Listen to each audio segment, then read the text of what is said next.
بسم الله الرحمن الرحيم إذ يتنازعون بينهم أمرهم فقالوا ابنوا عليهم بنيانا ربهم أعلم بهم قال الذين غلبوا على أمرهم لنتخذن عليهم مسجدا سيقولون ثلاثة رابعهم كلبهم ويقولون خمسة سادسهم كلبهم رجما بالغيب ويقولون سبعة وثامنهم كلبهم قل ربي أعلم بعدتهم ما يعلمهم إلا قليل فلا تمار فيهم إلا مراء ظاهرا ولا تستفت فيهم منهم أحدا۔ جس وقت کہ وہ لوگ آپس میں اصحاب کہف کے معاملے میں بحث و مباحثہ کر رہے تھے تو لوگوں نے کہا کہ ان کے قریب میں ایک عمارت، ایک تعمیر بنا دو، ان کا رب ان کے احوال کو خوب جانتا ہے۔ جو حضرات غالب آ گئے تھے ان کے معاملے پر انہوں نے کہا لنتخذن علیہم مسجدا، ہم ان کے قریب مسجد بنائیں گے۔ ان قریب لوگ کہیں گے اصحاب کہف 3 تھے، ان میں کا چوتھا ان کا کتا تھا۔ کچھ لوگ کہیں گے 5 تھے، ان میں کا چھٹا ان کا کتا تھا۔ یہ اٹکل پچو تیر لگانا ہے، رجمم بالغیب، اٹکل پچو تیر لگانا ہے، یعنی یہ اپنے من کی کوئی ایسی دماغ میں آئی ایسی بات کہہ دینا ہے۔ وَيَقُولُونَ سَبْعَةٌ وَثَامِنُهُمْ كَلْبُهُمْ، اور کچھ لوگ کہیں گے کہ اصحاب کہف 7 تھے اور ان میں کا 8واں ان کا کتا تھا۔ اے محمد صلی اللہ علیہ وسلم آپ کہہ دیجئے کہ میرا رب ان کی تعداد کو خوب جانتا ہے، نہیں جانتے ہیں ان کی تعداد کو مگر کم لوگ، لہذا اصحاب کہف کی تعداد کے بارے میں آپ بحث نہ کریں مگر سرسری بحث کرنا، اور اصحاب کہف کے بارے میں اہل یہود میں سے کسی سے کوئی سوال نہ کرنا۔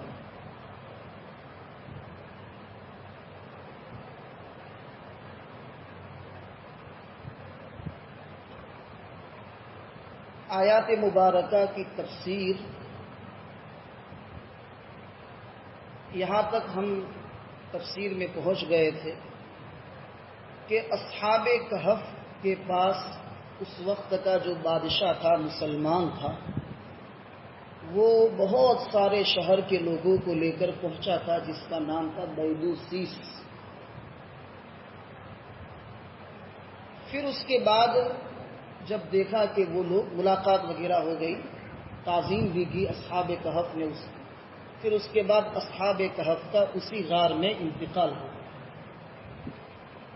اب جب اصحاب کہف کی اتنا لمبا سونے کی مدت اور ان کا تندرست اور طاقتور اور نشاط کی حالت میں بیدار ہونا اور جاگنا اور اٹھنا جب لوگوں کے سامنے آیا تو لوگوں کے دل و دماغ میں ان کی بزرگی بیٹھ گئی کہ یہ بہت اللہ والے لوگ ہیں کہ اللہ نے ان کی ایسی مدد فرمائی کہ 309 سال تک غار میں سوئے اور جب اٹھے تو بالکل تندرست، بغیر غذا، بغیر کھائے ہوئے۔ تو لوگوں نے کہا کہ وہاں پر کچھ بنانا چاہیے یادگار کے لیے۔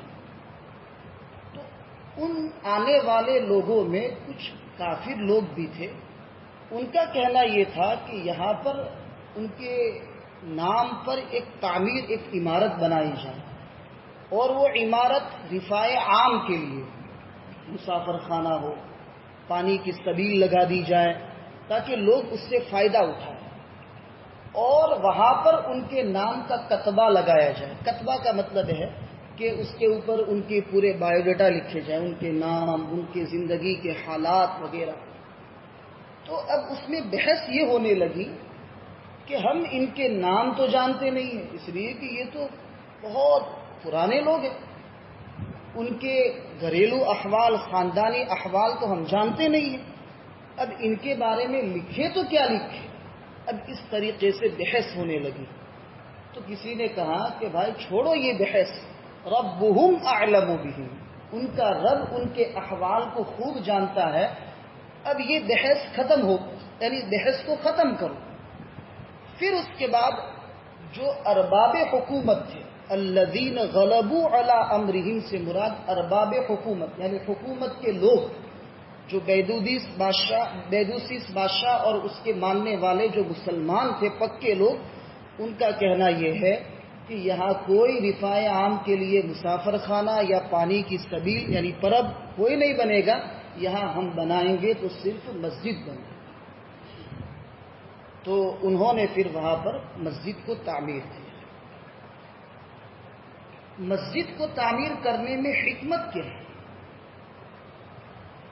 اس سلسلے میں حضرات مفسرین نے بڑا عجیب نکتہ بیان کیا ہے کہ چونکہ اصحاب کہف کی بزرگی اور ان کا اللہ والا ہونا لوگوں کے دلوں میں بیٹھ گیا تھا، اور جو اللہ والا بنتا ہے وہ عبادت کے ذریعے سے بنتا ہے، تو ان کی یادگار کے طور پر مسجد بنائی جائے تاکہ لوگ یہاں عبادت کریں، اور جس طریقے سے اصحاب کہف عبادت کے ذریعے سے اللہ کو راضی کیا اصحاب کہف نے، اسی طریقے سے مسجد میں بھی لوگ عبادت کر کے اللہ کو راضی کریں۔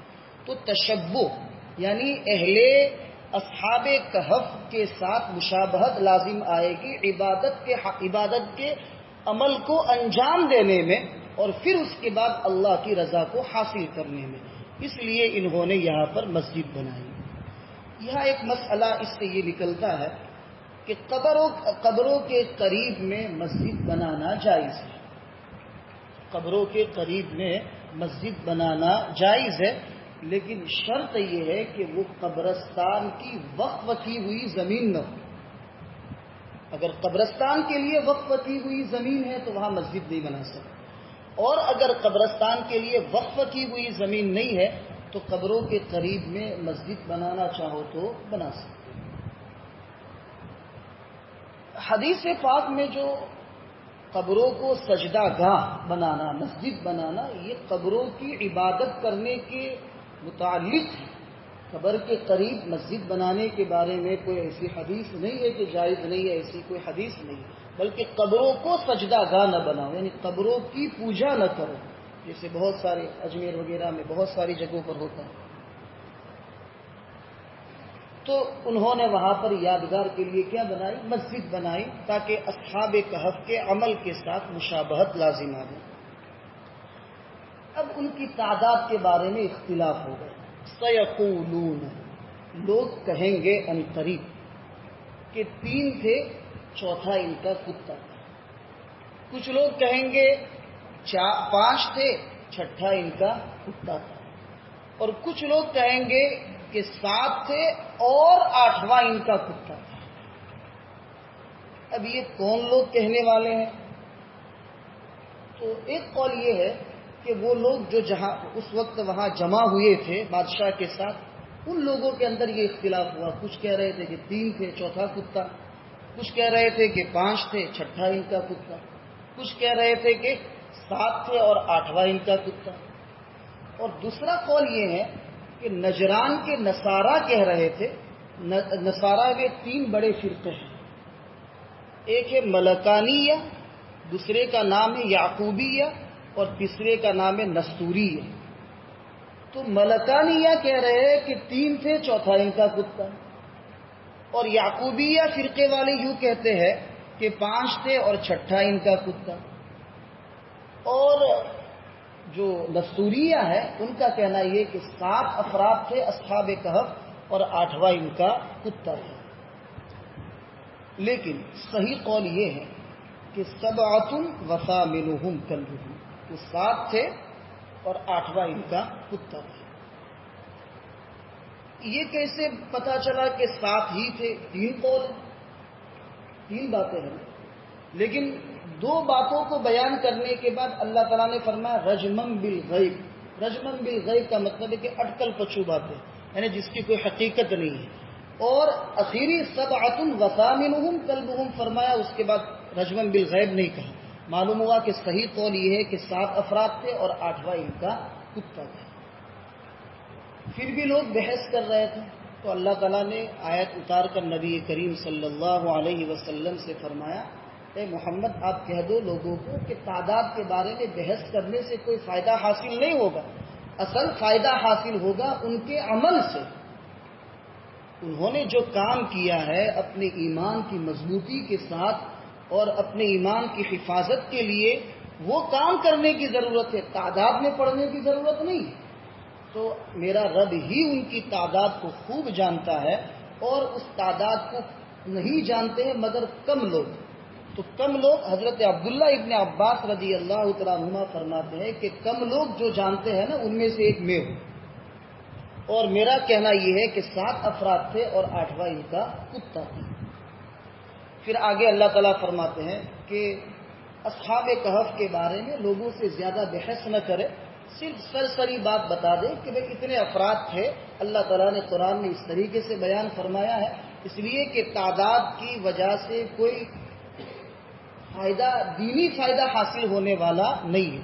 اور قرآن کوئی تاریخ کی کتاب نہیں ہے، قرآن کوئی تاریخ بیان نہیں کرتی، بلکہ قرآن کے اندر جو قصے بیان کیے جاتے ہیں اس میں بھی عبرت ہوتی ہے، کیونکہ قرآن کوئی قصے کہانیوں کی کتاب نہیں ہے۔ لقد کان فی قصصہم عبرۃ لأولی الالباب، قرآن کریم کے قصوں میں تو اہل عقل کے لیے نصیحت اور عبرت ہے۔ اس میں سے جو چیز ایسی ہو قصے میں جس سے نصیحت آپ حاصل کر سکتے ہو، اس سے آپ نصیحت حاصل کرو۔ قرآن کوئی تاریخ بیان نہیں کرے گی۔ تو نصیحت کی بات اتنی ہے کہ اصحاب کہف کا مجاہدہ آپ کو دیکھنا چاہیے، سمجھنا چاہیے، اور اس کے مطابق اپنی زندگی کو ڈھالنا چاہیے۔ وَلَا تَسْتَفْتِ فِيهِم مِّنْهُمْ أَحَدًا، اور ان کے بارے میں اہل یہود میں سے کسی سے آپ پوچھیے گا نہیں، اس لیے کہ اہل یہود بات کو بڑھا چڑھا کر بیان کرتے ہیں، اس لیے ان سے کسی قسم کا کوئی سوال نہ کریں۔ کیوں؟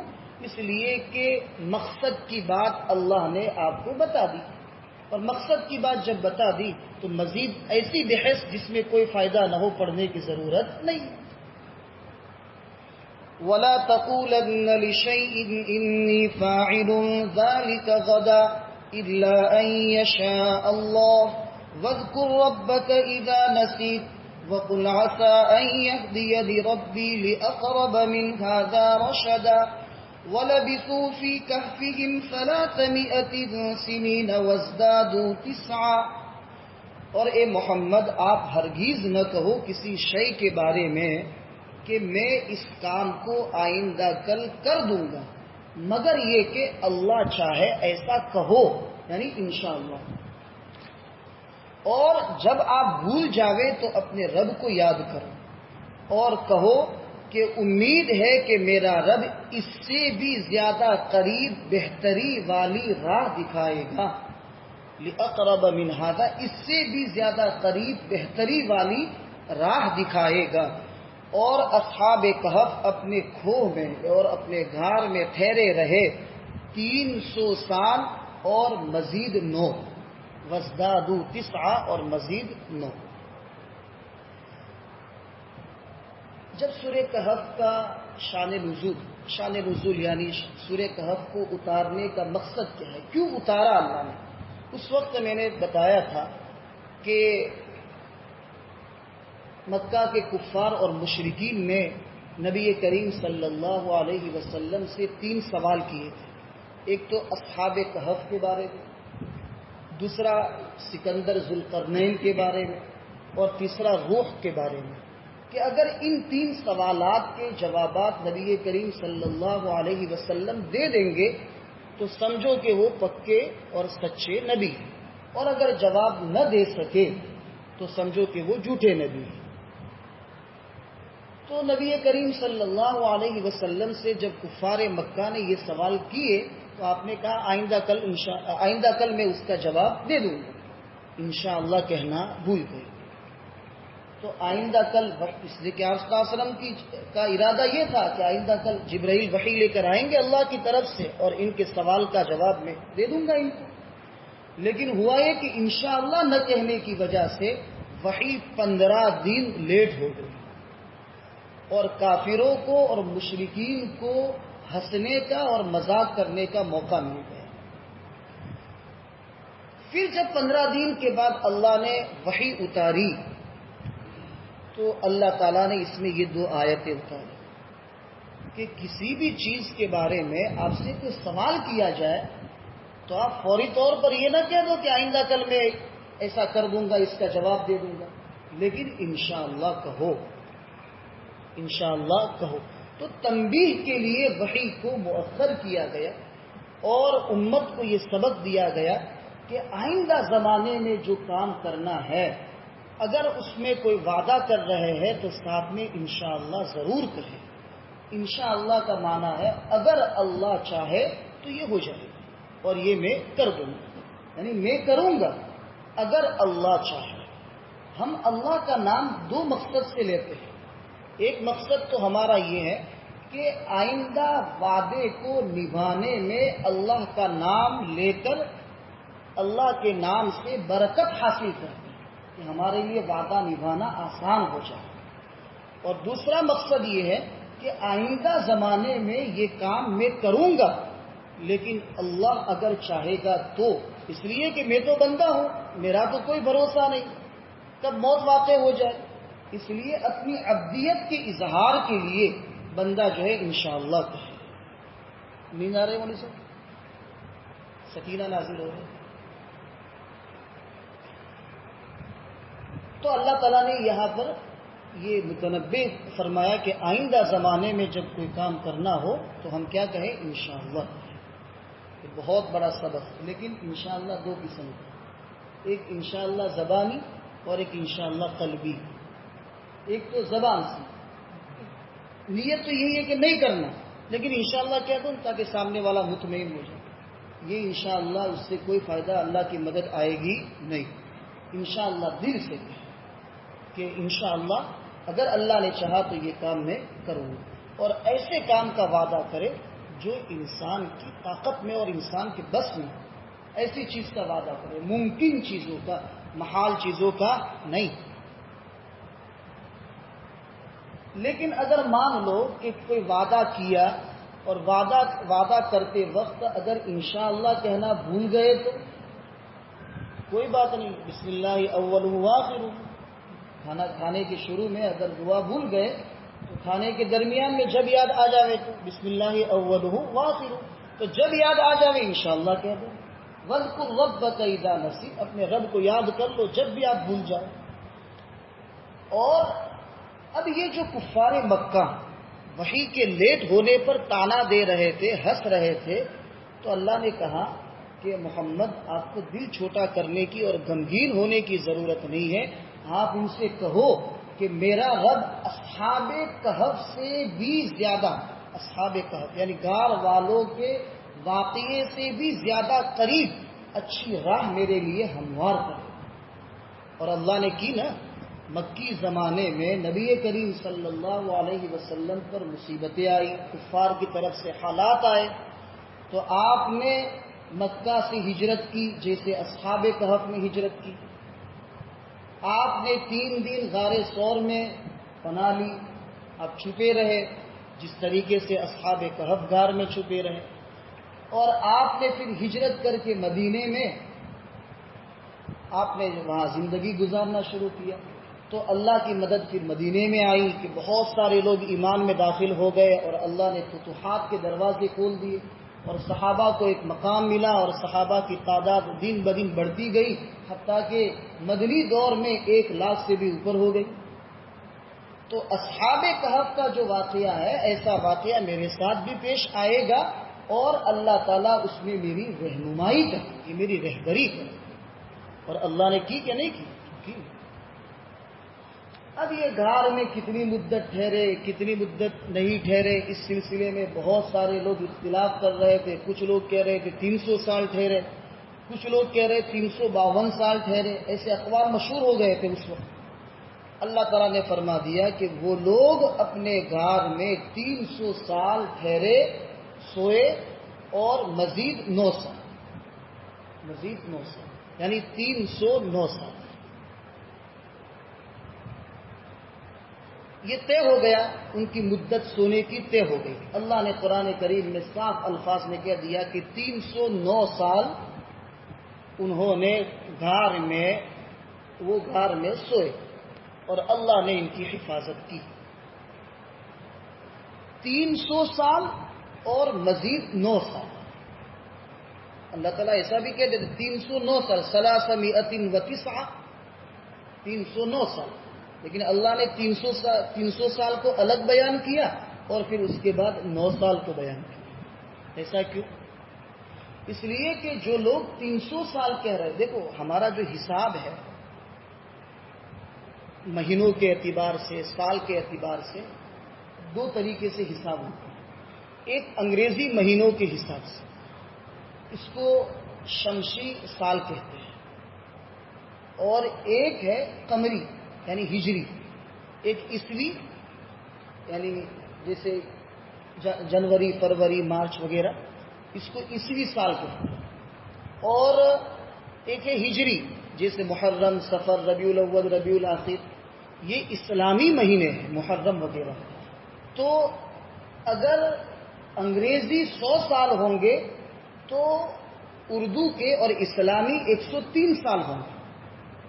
ہر 36 سال پر 1 سال بڑھ جاتا ہے، اس لیے 100 سال پر 3 سال بڑھ جائیں گے، تو 300 سال پر کتنے بڑھیں گے؟ 9 سال۔ تو اللہ تعالیٰ نے حساب لگایا اسلامی مہینوں کے اعتبار سے، اور یہ بتایا کہ اصل 309 جو ہے سال وہ ٹھہرے رہے، اور آپ کو 309 سال یاد رکھنے کے، اس لیے کہ اسلامی مہینے کے اعتبار سے یہ تعداد ہوتی ہے۔ حالانکہ ہم میں سے بہت سارے لوگوں کو رمضان معلوم ہوتا ہے اور ذی الحجہ بقرعید کا جو مہینہ ہے وہ معلوم ہوتا ہے، اس لیے کہ رمضان کے بعد عید کرنی ہے اور ذی الحجہ میں گوشت کھانا ہے۔ ہم مسلمان ہیں، اگر انگریزی مہینے یاد رکھتے ہیں تو وقت کی ضرورت ہے کہ انگریزی مہینوں کو یاد رکھا جائے، لیکن ساتھ ساتھ اسلامی مہینوں کو بھی یاد رکھا جائے۔ یہ اسی لیے ہماری شریعت میں جو مسائل ہے وہ انگریزی مہینوں کے حساب سے نہیں ہے، بلکہ اسلامی مہینوں کے اعتبار سے۔ اگر عورت کو طلاق دی ہے تو وہ اپنے طلاق کے جو ایام گزارے گی تو وہ اسلامی مہینوں کے اعتبار سے۔ اگر شوہر کا انتقال ہو گیا ہے اور وہ عورت عدت وفات میں بیٹھی ہوئی ہے 4 مہینے اور 10 دن، تو یہ اسلامی مہینوں کے اعتبار سے۔ اگر 29 کا چاند ہے تو 1 مہینہ پورا، پھر یہ نہیں کہ 30 دن ہو اور ہم انگریزی سے حساب لگاتے ہیں۔ جنوری کی فلاں تاریخ کو انتقال ہوا تھا تو اپریل کی اور مئی کی فلاں تاریخ کو جو ہے عدت پوری ہوگی، یہ طریقہ صحیح نہیں ہے، یہ خلاف شرع ہے۔ اس لیے اسلامی انگریزی مہینوں کو یاد رکھتے ہیں تو رکھے ضرورت کی وجہ سے، لیکن ساتھ ساتھ اسلامی مہینوں کو بھی یاد رکھا جائے، اور یاد کر لینا چاہیے کہ 12 مہینے محرم، صفر، ربیع الاول، ربیع الاخر، جمادی الاولیٰ، جمادی الثانیہ، رجب، شعبان، رمضان، شوال، ذی القعدہ اور ذی الحجہ، یہ 12 مہینے یاد رکھنے چاہیے۔ تو خیر اللہ تعالیٰ نے اسلامی مہینوں کی رعایت کی اور 309 سال فرمایا۔ قل اللہ اعلم بما لبثوا، اللہ ہی، آپ کہہ دیجئے کہ اللہ ہی خوب جانتا ہے اس مدت کو جتنی مدت وہ لوگ ٹھہرے۔ اللہ ہی کے پاس زمین و آسمان کے راز کی باتیں ہیں، کیا ہی خوب دیکھنے والا ہے اور کیا ہی خوب سننے والا ہے۔ ابصر بہ واسمع، یہ فعل تعجب کے صیغے ہیں۔ ما لہم بہ من دونہ من ولی، ان حضرات کے لیے اللہ کے علاوہ کوئی کام بنانے والا نہیں ہے، اور اللہ اپنے فیصلے میں کسی کو شریک نہیں بناتا۔ اللہ کی قدرت ایسی ہے کہ اللہ کو فیصلہ کرنے کے لیے کسی اور خدا کی ضرورت نہیں ہے۔ اللہ قادر مطلق ہے، اور اللہ جب اتنا بڑا قادر ہے تو بھروسہ اسی ہی کی ذات پر کرنا چاہیے، اور اسی ہی کی عبادت کرنی چاہیے، اور اس نے جو باتیں بیان کی ہے اس فیصلہ کرنے میں اس میں کوئی دوسرا شریک نہیں ہے، تو آپ کو اللہ کی ان بتائی ہوئی باتوں پر یقین کرنا چاہیے اور علماء یہود کی باتوں کو اس کے ساتھ ملانا نہیں چاہیے۔